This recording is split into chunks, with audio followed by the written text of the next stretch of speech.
मती बाब नंबर 23। फिर ईसा हजूम और अपने शागिर्दों से मुखातिब हुआ। शरीयत के उलमा अपनी फरीसी मूसा की कुर्सी पर बैठे हैं। चनाच जो कुछ वो तुमको बताते हैं वो करो और उसके मुताबिक जिंदगी गुजारो, लेकिन जो कुछ वो करते हैं वो ना करो, क्योंकि वो खुद अपनी तालीम के मुताबिक जिंदगी नहीं गुजारते। वो भारी गिठरियां बांध बांध कर लोगों के कंधों पर रख देते हैं, लेकिन खुद उन्हें उठाने के लिए एक उंगली तक हिलाने को तैयार नहीं होते। जो भी करते हैं दिखावे के लिए करते हैं। जो तावीज़ वो अपने बाजुओं और पेशानियों पर बांधते और जो फुंदने अपने लिबास से लगाते हैं वो खास बड़े होते हैं। उनकी बस एक ही ख्वाहिश होती है कि ज़ियाफ़तों और इबादत खानों में इज़्ज़त की कुर्सियों पर बैठ जाएँ।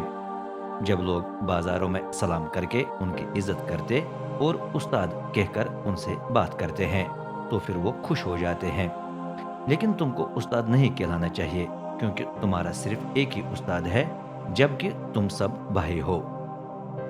और दुनिया में किसी को बाप कहकर उससे बात न करो, क्योंकि तुम्हारा एक ही बाप है और वो आसमान पर है। हादी न कहलाना, क्योंकि तुम्हारा सिर्फ एक ही हादी है, यानी अल मसीह। तुम में से सबसे बड़ा शख्स तुम्हारा खादिम होगा, क्योंकि जो भी अपने आप को सरफराज करेगा उसे पस्त किया जाएगा, और जो अपने आप को पस्त करेगा उसे सरफराज किया जाएगा। शरीयत के आलिमों और फरीसियों, तुम पर अफसोस। रियाकारो, तुम लोगों के सामने आसमान की बादशाही पर ताला लगाते हो। न तुम खुद दाखिल होते हो न उन्हें दाखिल होने देते हो जो अंदर जाना चाहते हैं। शरीयत के आलिमों और फरीसियों, तुम पर अफसोस। रियाकारो, तुम बीवाओं के घरों पर कब्जा कर लेते और दिखावे के लिए लंबी लंबी नमाज पढ़ते हो, इसलिए तुम्हें ज्यादा सजा मिलेगी। शरीयत के आलिमों और फरीसियों, तुम पर अफसोस। रियाकारो, तुम एक नौमरीद बनाने की खातिर खुशकी और तरी के लंबे सफ़र करते हो, और जब इसमें कामयाब हो जाते हो तो तुम उस शख्स को अपनी निस्बत जहन्नम का दुगना शरीर फर्जंद बना देते हो। अंधे रहनुमाओं, तुम पर अफसोस। तुम कहते हो अगर कोई बैतुल मुकद्दस की कसम खाए तो ज़रूरी नहीं कि वो उसे पूरा करे, लेकिन अगर वो बैतुल मुकद्दस के सोने की कसम खाए तो लाजिम है कि उसे पूरा करे। अंधे अहमको, ज्यादा अहम क्या है, सोना या बैतुल मुकद्दस जो सोने को मखसूस व मुकद्दस बनाता है। तुम ये भी कहते हो अगर कोई कुर्बानगाह की कसम खाए तो जरूरी नहीं कि वो उसे पूरा करे, लेकिन अगर वो कुर्बानगाह पर पड़े बदिये की कसम खाए तो लाजिम है कि वो उसे पूरा करे। अंधो, ज्यादा अहम क्या है, हदिया या कुर्बानगाह जो हदिये को मखसूस व मुकद्दस बनाती है। गर्ज जो कुर्बान गाह की कसम खाता है वो उन तमाम चीज़ों की कसम भी खाता है जो उस पर पड़ी हैं, और जो बैतुल मुकद्दस की कसम खाता है वो उसकी भी कसम खाता है जो उसमें सुकूनत करता है, और जो आसमान की कसम खाता है वो खुदा की तख्त की और उस पर बैठने वाले की कसम भी खाता है।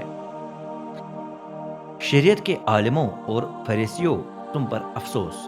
रियाकारो, गो तुम बड़ी एहतियात से पुदीने, इजवाइन और जीरे का 10वां हिस्सा हदिये के लिए मखसूस करते हो, लेकिन तुमने शरीयत की ज्यादा अहम बातों को नज़रअंदाज कर दिया है, यानी इंसाफ, रहम और वफादारी को।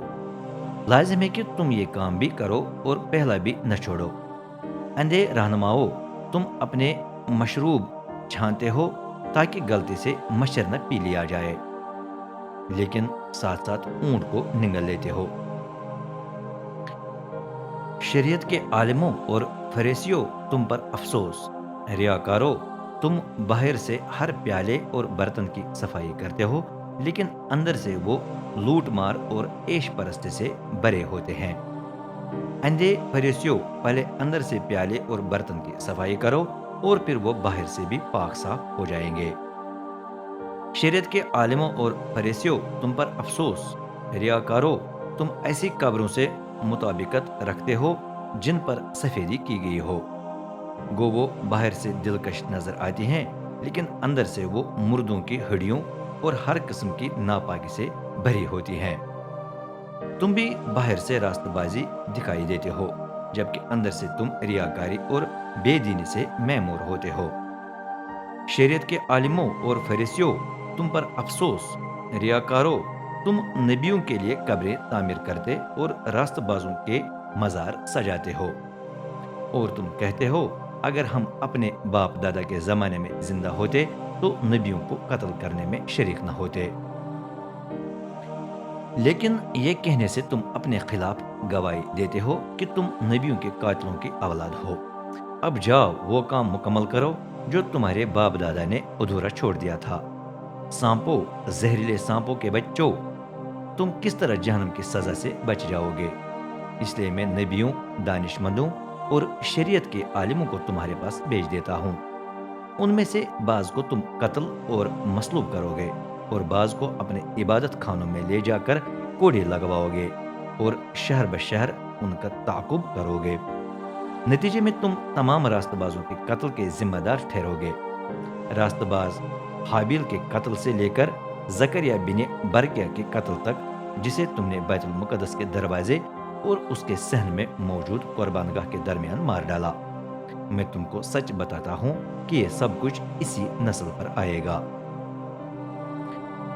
ہاں یروشلم، یروشلم، تو جو نبیوں کو قتل کرتی اور اپنے پاس بھیجے ہوئے پیغمبروں کو سنسار کرتی ہے، میں نے کتنی ہی بار تیری اولاد کو جمع کرنا چاہا، بالکل اسی طرح جس طرح مرغی اپنے بچوں کو اپنے پروں تلے جمع کر کے محفوظ کر لیتی ہے، لیکن تم نے نہ چاہا۔